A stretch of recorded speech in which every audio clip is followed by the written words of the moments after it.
पाठ 4 सब मिलकर खाओ। नीतू बहुत प्यारी लड़की थी। उसके बाल बहुत सुंदर और मुलायम थे। उसे घी से चुपड़ी रोटी बहुत अच्छी लगती थी। उसकी माँ सदैव कहती थी, यदि तुम घी से चुपड़ी रोटी खाओगी तो तुम्हारे बाल और भी ज्यादा मुलायम और चमकदार हो जाएंगे। नीतू को माँ की यह बात बहुत अच्छी लगी। अब वह रोज दांत साफ करके खूब चाव से घी से चुपड़ी रोटी खाती। वह अपनी रोटी किसी के साथ नहीं बांटती थी।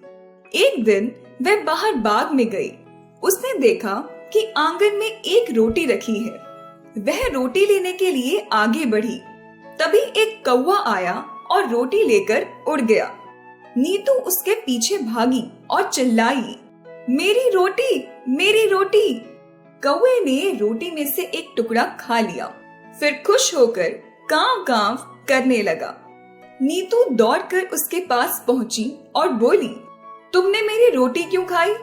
कौवे ने अपने पंख फड़फड़ाए, फिर कांव कांव करने लगा। तभी नीतू ने देखा कि कौवे ने रोटी नीचे गिरा दी है। उसी समय एक मुर्गा वहां आया। वह रोटी उठाकर मुर्गी के पास ले गया। मुर्गा मुर्गी मिलकर रोटी खाने लगे। मुर्गा खुश होकर कुकड़ू करने लगा। नीतू दौड़कर आई और बोली, कुकड़ू कू, तुमने मेरी रोटी क्यों खाई?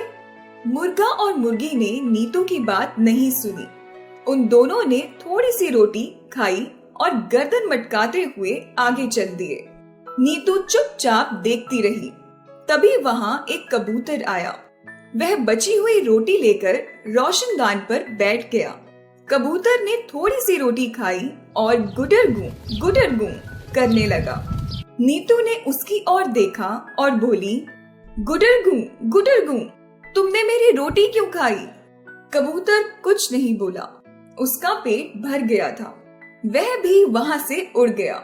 उसी समय वहां कोयल आ गई। उसने रोटी का बचा हुआ टुकड़ा उठाकर खा लिया।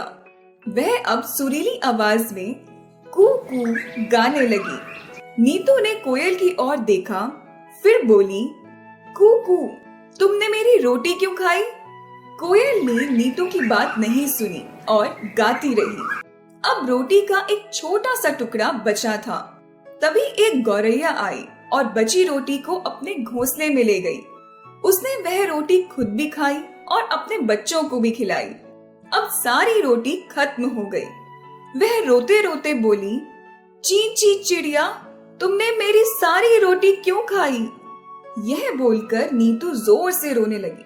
उसकी माँ ने उसकी रोने की आवाज सुनी। वे बोली, अरे नीतू, तुम क्यों रो रही हो? नीतू रोते हुए बोली, देखो ना माँ, मेरी सारी रोटी खत्म हो गई। माँ ने कहा, नहीं नीतू, तुम्हारी रोटी तो थाली में भीतर रखी हुई है। रोटी? नीतू चौंकी। वह दौड़कर अंदर आई। उसने देखा कि सचमुच उसकी छोटी थाली में एक रोटी रखी हुई है।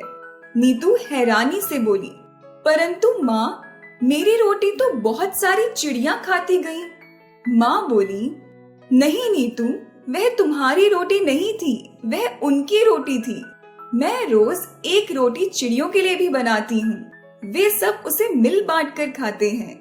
तुम भी इनकी तरह मिल बांट कर खाना सीखो। अब नीतू को अपनी गलती समझ में आ गई।